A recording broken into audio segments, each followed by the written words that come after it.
Hey there. I am live. I am an hour early. This is the first time I've done this. I almost canceled today. Life happens, and yeah, I've been a bit immobile. I've had an issue. I've had an accident, and I'm in great deal of pain on my foot. And been doing some home remedies. I'm not used to, first of all, talking about myself. So this feels a bit strange. And, went to the doctor, and there's an x-ray appointment happening at the same time that I'm originally supposed to go live. So in case you're watching the replay, this is the reason that you have likely missed the live stream today. Anyway, listen, there's worse things going on in the world. We're hearing of horrible things happening, people close to us, friends of friends. We're hearing of deaths every day.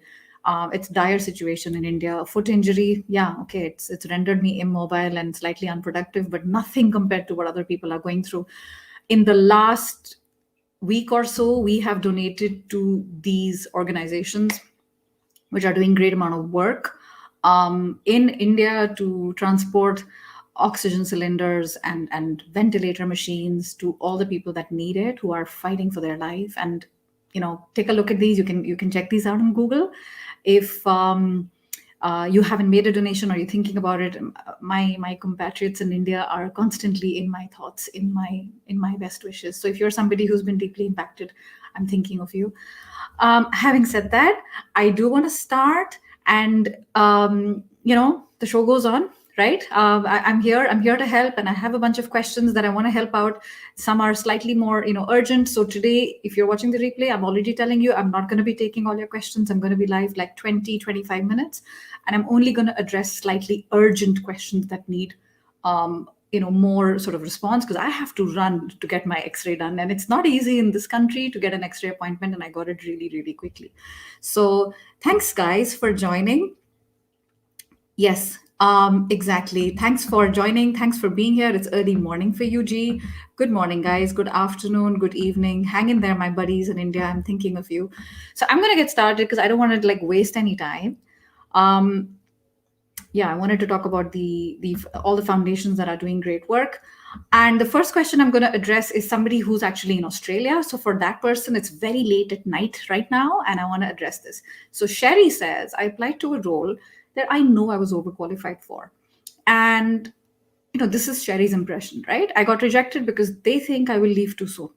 I need the job. I'm running out of savings. I have overheads I have to take care of, and I need help. And please help me in terms of what I need to do. I'm just going to give you a second. I understand that very well, Sherry. And the thing is, it's not easy to control perceptions, right? So if anybody who's watching, who's a coach, jump in. And if you have an opinion to share, always welcome.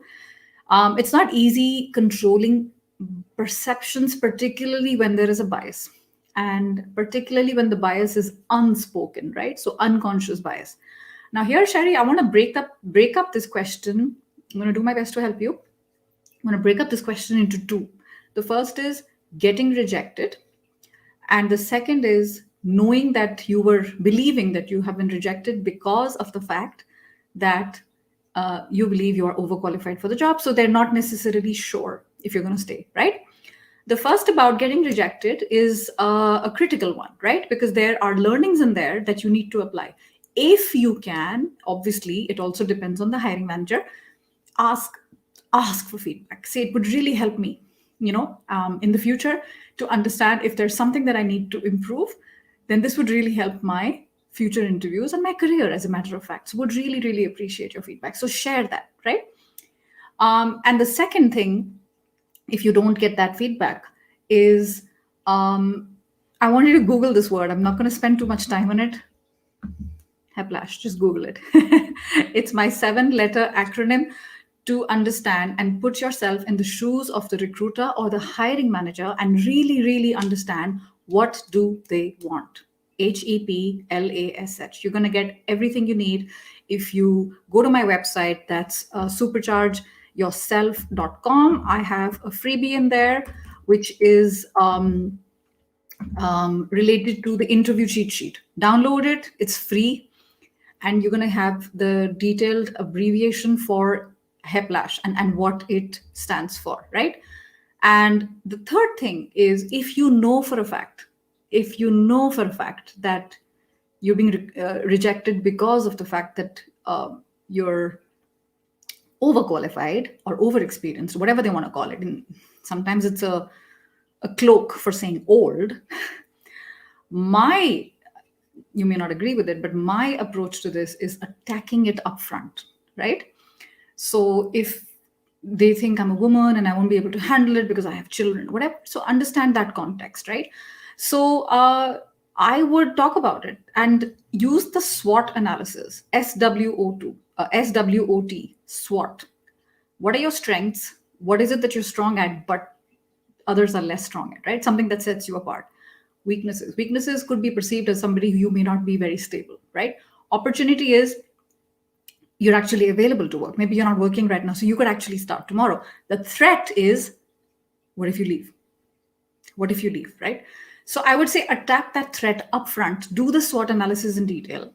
I have all of this on my YouTube channel, and talk about it. Say upfront. They're thinking it, but say, listen, when it comes to roles, and I've looked around, and I'm really, really excited about this role, and I think I'm a really good fit.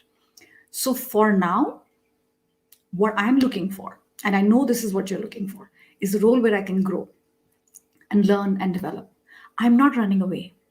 I'm not in this for the long haul. I believe in this role. Like I see a very natural fit. Speak like that. Speak with conviction. Don't say you're passionate. Show that you're passionate, right? Storytelling is a lot of sort of lecturing. Don't do lectures. Show them the stories. Explain those stories to them.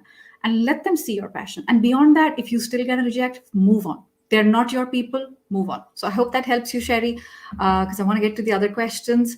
And exactly, ask for feedback, G says. As an HR recruiter or any sort of hiring manager who's been rejected, I have shared detailed feedback, and not everybody will welcome it, and that's okay. But most candidates welcome that feedback because otherwise they are blind and they don't know how they're going to get better.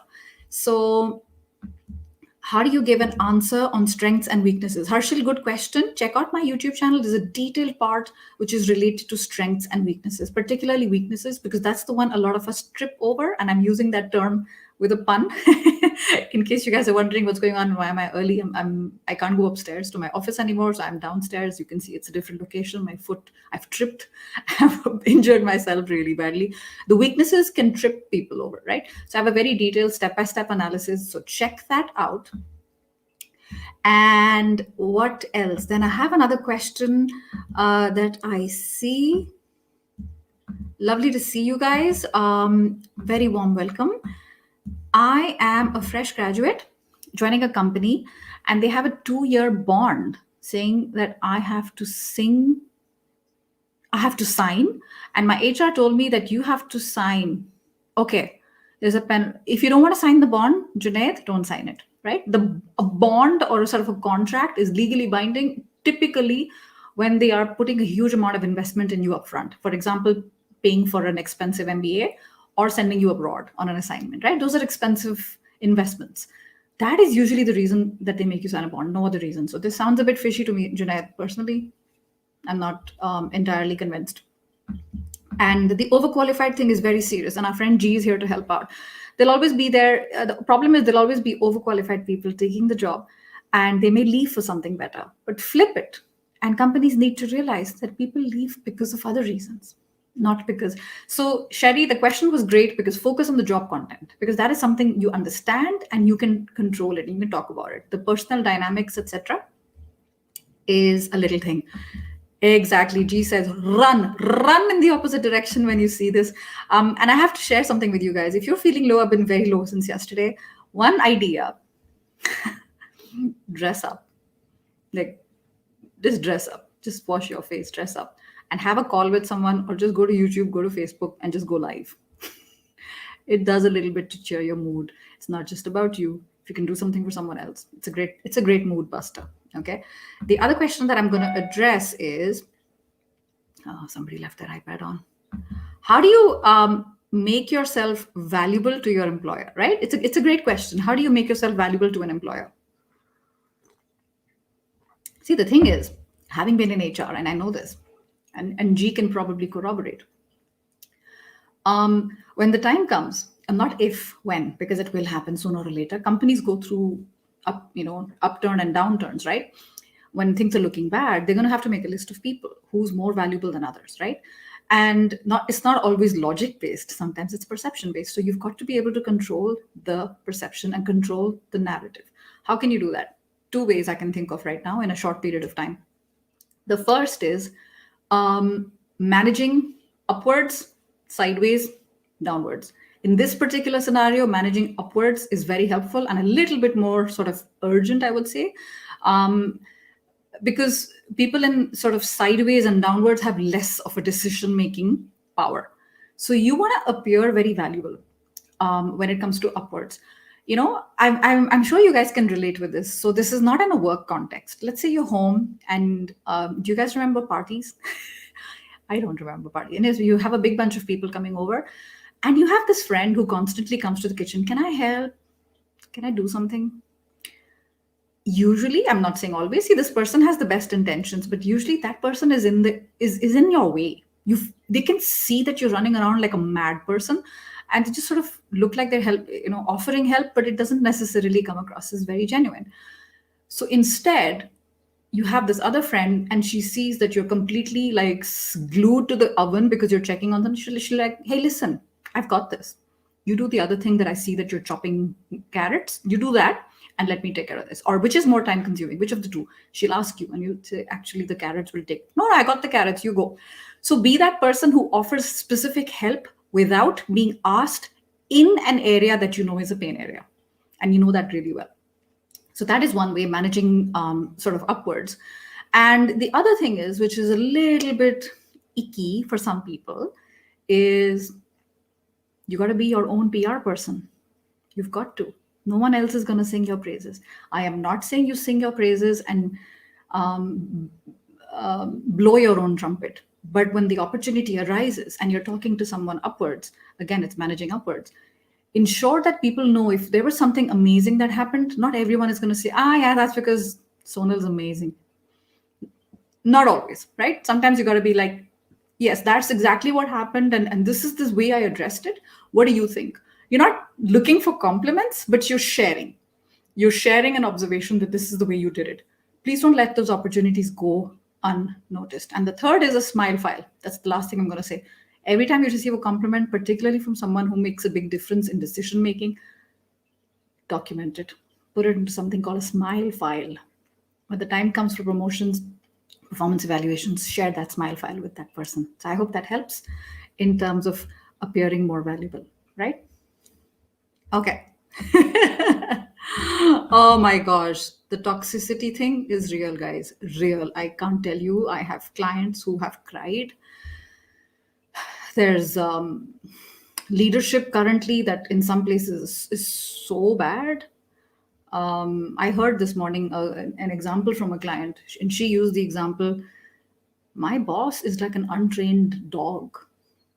That dog goes around, pees everywhere, and I have to clean it up.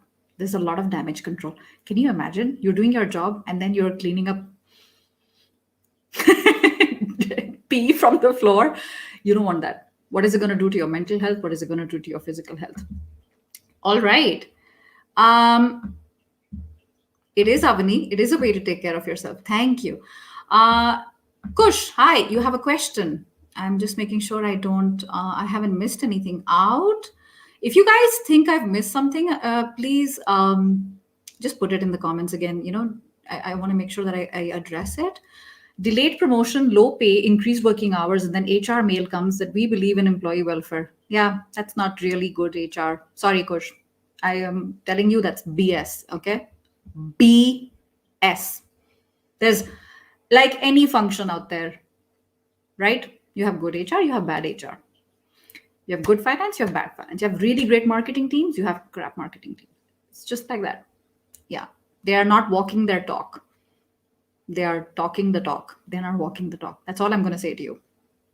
How long should a resume be? Jaiwant is asking for senior level leadership. I can't necessarily comment on that because it's very dependent, right? So I would say typically if you're senior, you have more than 20 years, I would say three pages. Try not to go over 3 pages. People don't read line by line anyway. When it's a senior level candidate, the 6 second rule that you hear from many places doesn't necessarily apply, right? Because at that level, there are fewer applications.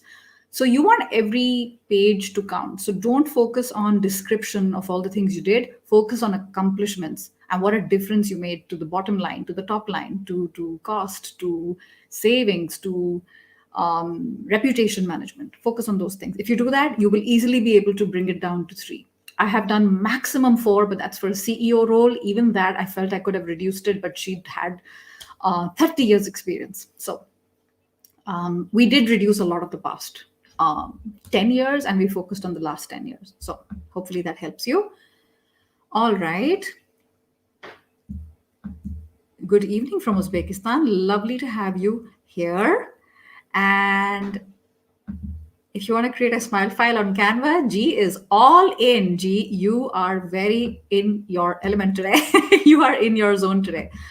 ASR, how do recruiters see you?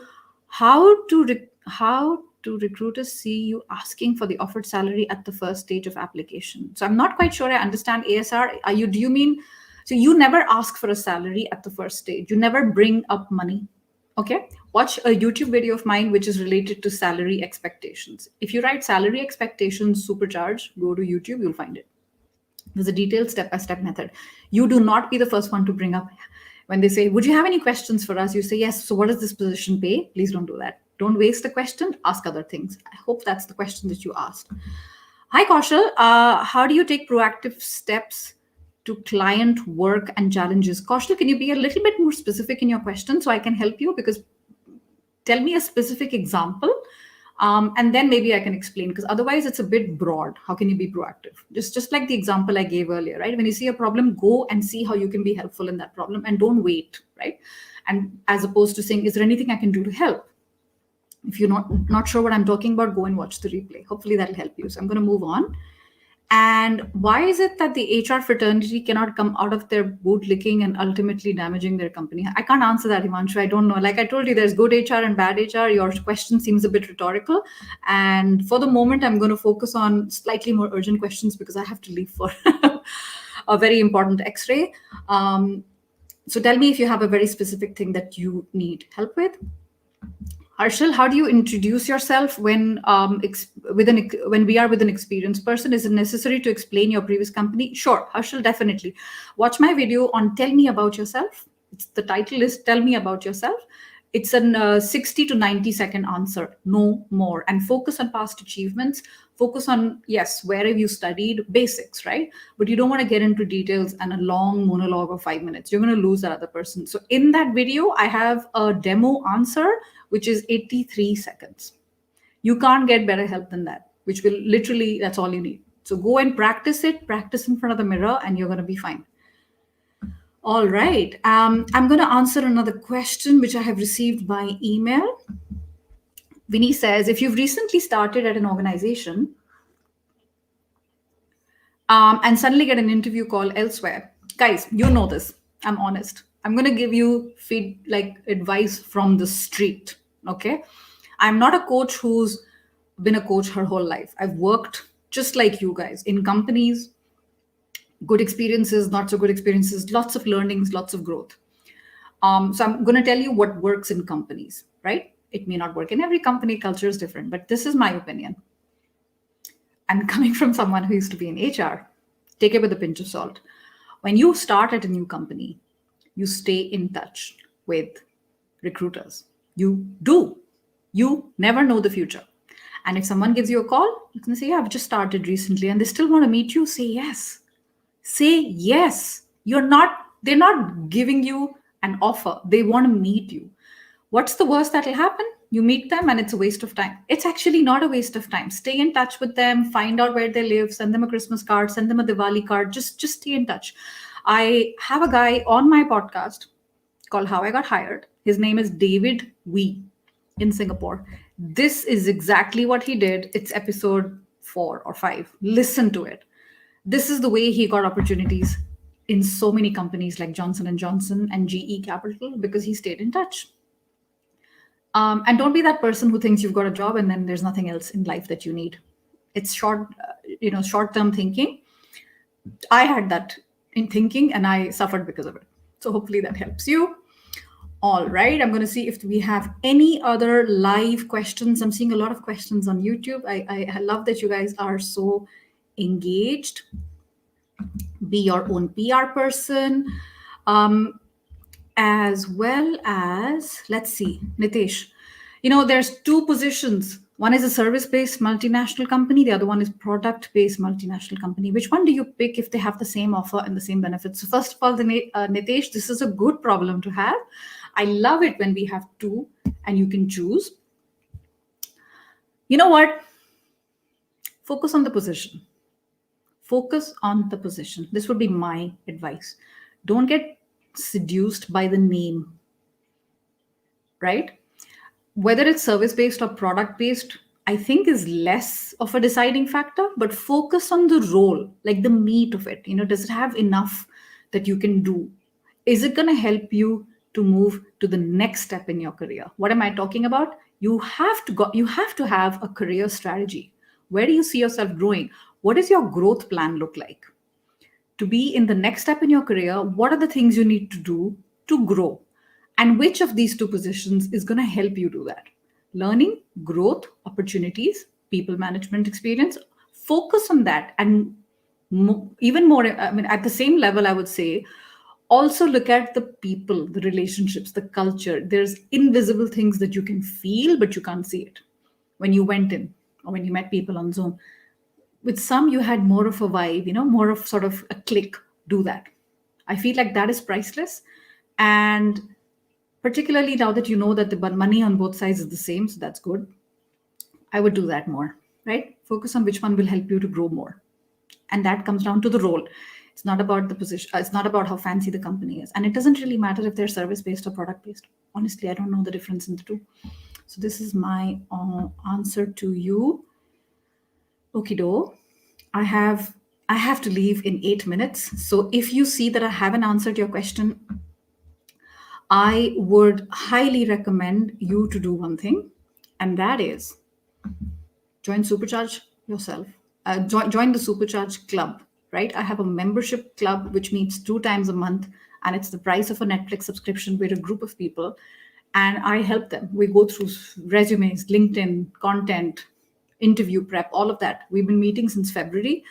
And if you join later, you can always catch up. If I can't answer your questions, I'm sorry, but I'll have to go. So think about joining it. This is particularly for people with low budgets and who cannot afford a one-on-one coach right now. Right? I wanted to make sure you know that. Murli, does it make sense in today's world to have a master's? It would help if you think it's needed in the job. And don't think about the work experience being sufficient. Masters is more of a long game, right? Will it help to open more doors?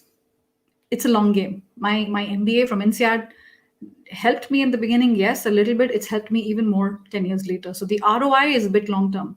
So knowledge has never gone to waste. For me personally, no.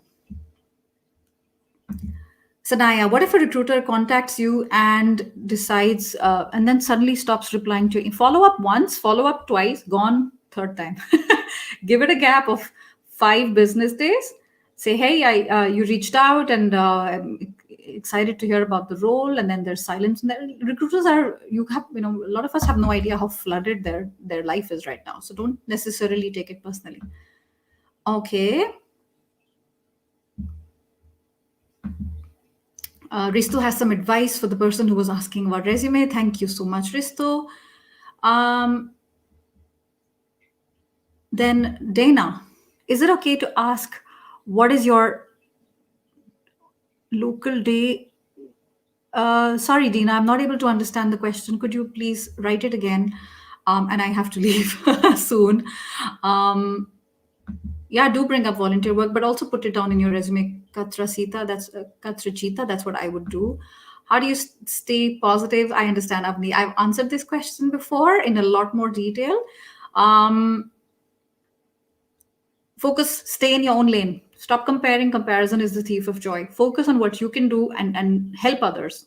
Stop thinking about yourself. And you don't always believe what you see. People who look successful, things are not always the way they appear, right? I'm still looking for openings. You're not the only one, Suresh, because of the pandemic. A lot of people have been impacted by it. I would say go to YouTube and check out a video I did, which is on long-term unemployment. And we have very specific tips and strategies. I'm talking to 2 other coaches as well. That'll help you. Hi, Dina. Yes. What does a typical day look like? Yeah, it's a very good question. Definitely ask. It's nothing wrong with it. Thanks for sharing this with your friends, Stefano. Yes. Harshal, I'm going to move on because I see that there's a few other questions. Notice period, just remember people are watching you. So don't try to cheat your current employer by saying that your notice period is less, because they might think you might do this to the current employer. Do you know what I mean? Don't give an answer if you're not convinced it's the right answer. Srija, I've left my first job within 3 months because of too much systemic mental torture. Just say that it wasn't the right fit, Srija. It just wasn't the right fit for both the employer and myself. And we decided to part ways. You don't have to get into details. Honestly, it's none of their business.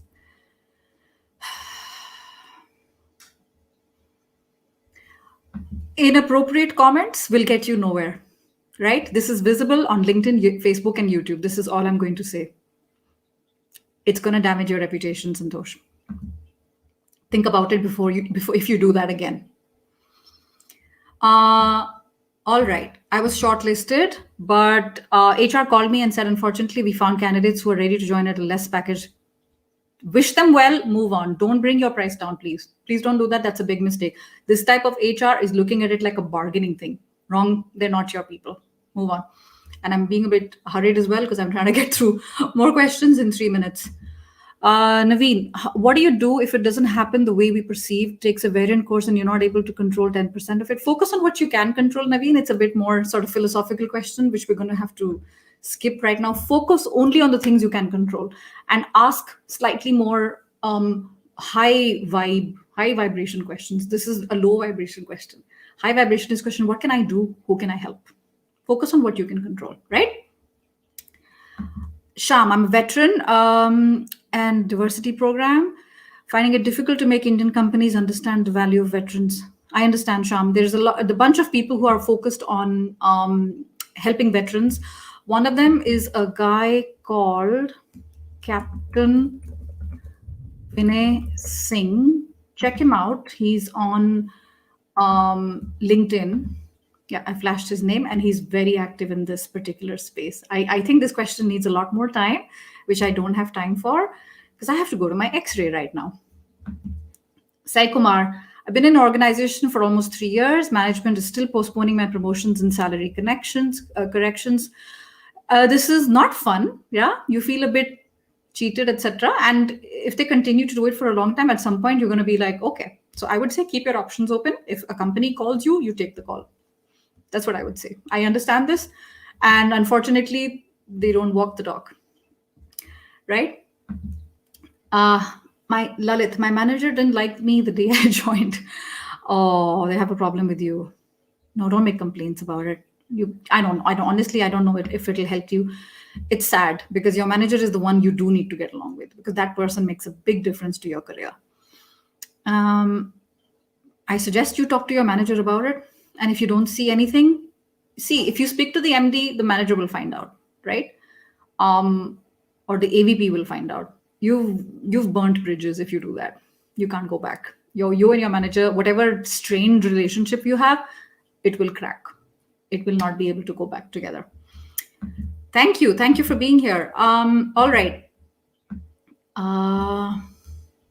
If you guys are around and you're watching this on YouTube, definitely see comments made by G. She's a professional, experienced HR person as well. And she's here early in the morning. It's 6 a.m. for her in Texas and she's helping out. Reach out, follow her work. How do you reach out to the hiring manager? Sometimes even with a personalized message, see where else you can go, Manish. Go to Twitter, see what they're doing. Just email, there has to be a way. There always has to be a way. But if they don't respond after all this, move on and move on to someone else. You can't keep, you can't, there's only so much you can do. Ajay, what if you have 5 years experience but less educational background? How do you apply for international jobs? I don't think international jobs care so much about education. It helps if you can study. This is a great opportunity if you can get scholarships, etc., to study abroad. Because when you study abroad, it's easier to find work, right? And the other thing companies abroad care about is if you have a very specific niche skill set that they need and they're not able to hire locally, because they have to justify to their company why they're hiring someone from outside, because it's expensive to relocate, right? If you had to hire someone from a different country, you would think twice as well, right? Oh, I gotta run, guys. I'm gonna be late for my X-ray. Uttam, I have made a team stages of interview and how to crack it. Right, Uttam, I've made a video on top 5 interview questions and answers. Check that out. It's a live stream I did a few weeks ago, and that's gonna help you as well, because it doesn't matter who's asking you. The questions are almost always the same.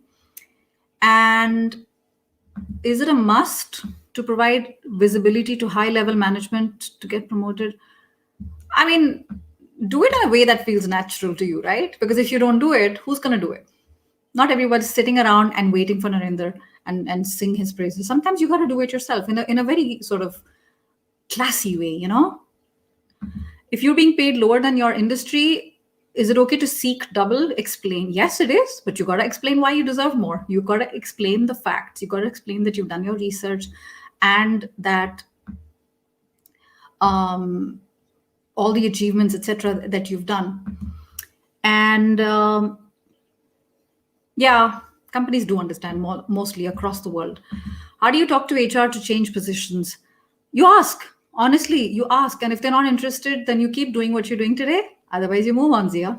Honestly, it's a quickie answer with not enough time. I lost a job where I was at 13 and a half years because of COVID. Right. I understand, Rekha. Oh my gosh, this is not easy.